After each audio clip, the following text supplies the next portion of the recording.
Jokowi lanjutkan proyek mangkrak berkarat Hambalang. SBY siap bikin album keempat, ditulis oleh Manuel di siwar.com. Sebelum kita lanjut, jangan lupa subscribe dan nyalakan loncengnya agar Anda menjadi yang pertama mendapatkan informasi dari jurnal terupdate.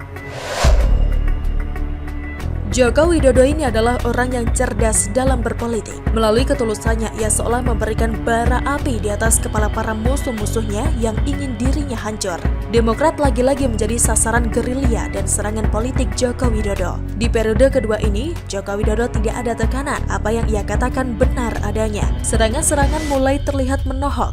Ia tidak mau bertahan terlalu lama. Periode pertama, ia didemo oleh segelintir manusia busuk pemuja Anies yang melalui Ahok ingin hancurkan Jokowi. Setelah diserang terus-menerus oleh Demokrat, Jokowi bereaksi. Dia tidak bisa terlalu lama diam-diam di kursi istana sambil belusukan tanpa membalas serangan yang disasar oleh elit-elit Demokrat. Jokowi dituduh menjadi orang yang ada di belakang kudeta Demokrat. Ia diam saja.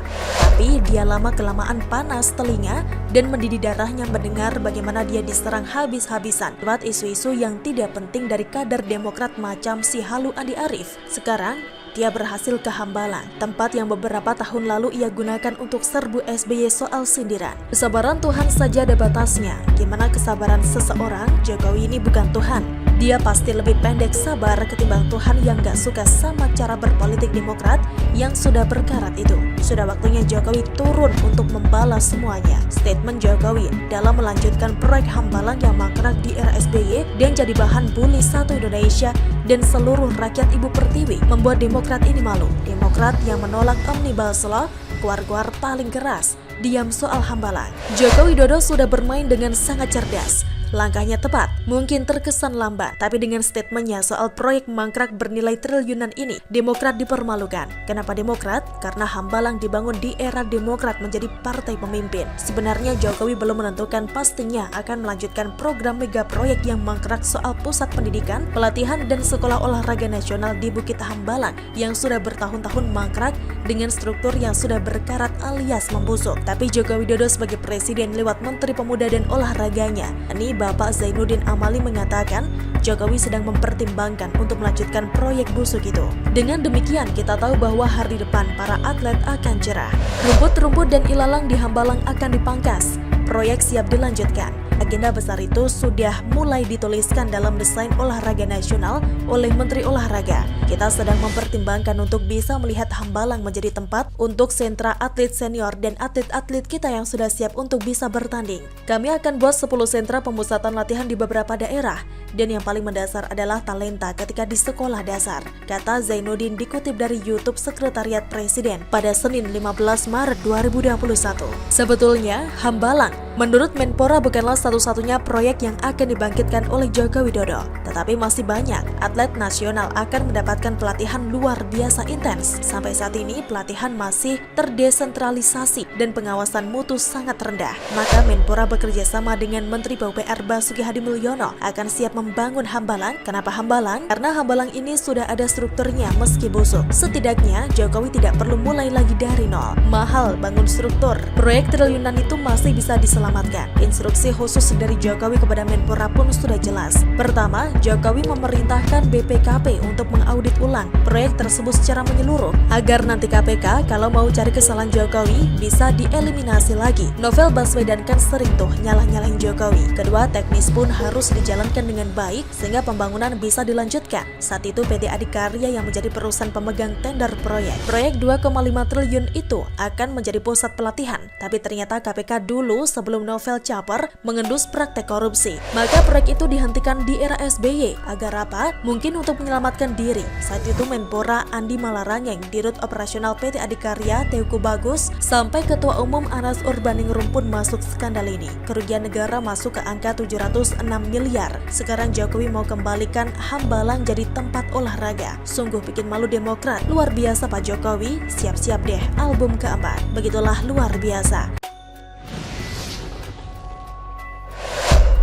Jokowi menjadi target dari desakan sistematis kilometer 50 sebagai pelanggaran berat HAM, ditulis oleh Tantra di siwar.com. Sebelum kita lanjut, Jangan lupa subscribe dan nyalakan loncengnya agar Anda menjadi yang pertama mendapatkan informasi dari jurnal terupdate.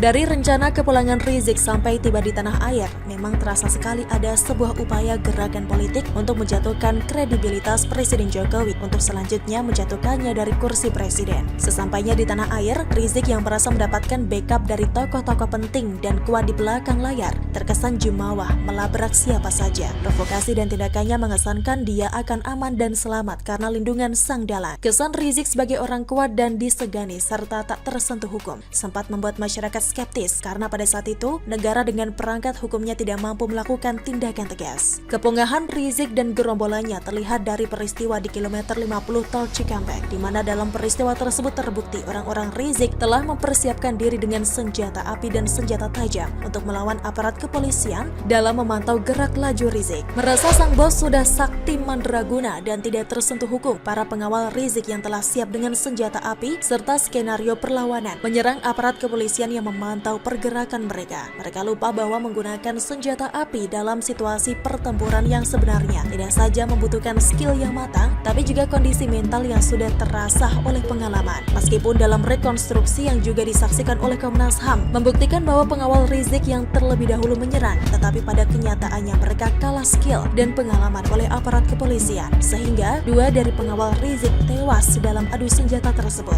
dan 4 lainnya tewas karena berusaha merebut senjata polisi di dalam mobil saat mereka ditangkap baik-baik dalam upaya mengorek keterangan. Dalam peristiwa kilometer 50 itulah menjadi titik balik dari kepungahan Rizik. Rizik dan gerombolannya termasuk orang-orang kuat di balik layar yang sudah merasa yakin akan dapat menjatuhkan Jokowi menjadi ciut nyalinya. Plan pertempuran yang telah mereka persiapkan menjadi buyar dan tampaknya orang-orang di balik layar tidak siap dengan peristiwa di kilometer 50 tersebut sehingga Rizik dilepas dan dibiarkan ditangkap polisi, bahkan rela menyerahkan diri. Tapi bukan iblis namanya kalau menyerah atas nama kebencian, apalagi target utama belum juga dapat dilengsarkan, bahkan berada dalam posisi yang memenangkan pertempuran. Berbagai cara iblis kembali digunakan oleh orang-orang ini, mencoba memanfaatkan polemik dari kejadian kilometer 50. Mereka terus berusaha mengingkari dan membantah fakta yang sebenarnya terjadi, serta terus berusaha berbohong, membangun narasi-narasi bahwa mereka berada di pihak yang dizalimi, mencoba memanfaatkan dan menekan Komnas HAM. Mereka terus berusaha secara sistematis agar Komnas HAM merekomendasikan kejadian kilometer 50 sebagai pelanggaran berat HAM. Usaha dan tekanan ini terkonfirmasi oleh Ketua Komnas HAM, Taufan Damanik, dalam siaran pers menanggapi rencana tim pengawal peristiwa pembunuhan atau TP3 besutan Amin Rais yang akan membawa kasus ini ke Mahkamah Internasional.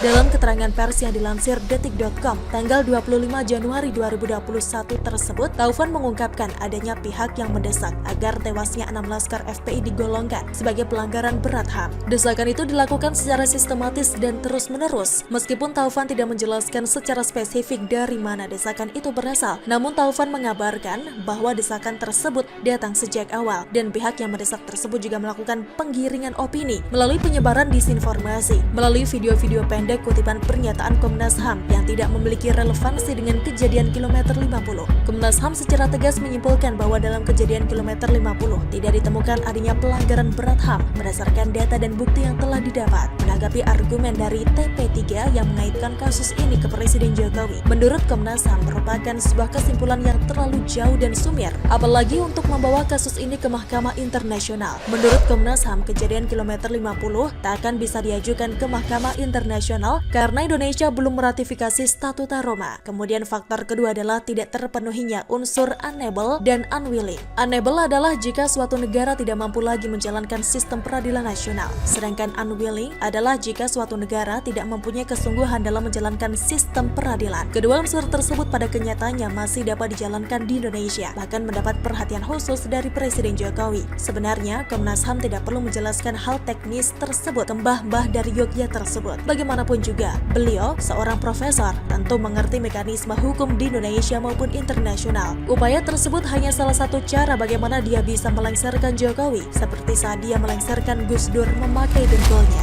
Bagaimana menurut Anda? Silahkan tulis komen Anda di kolom komentar. Jangan lupa untuk like, subscribe, dan share. Argana pamit, sampai jumpa.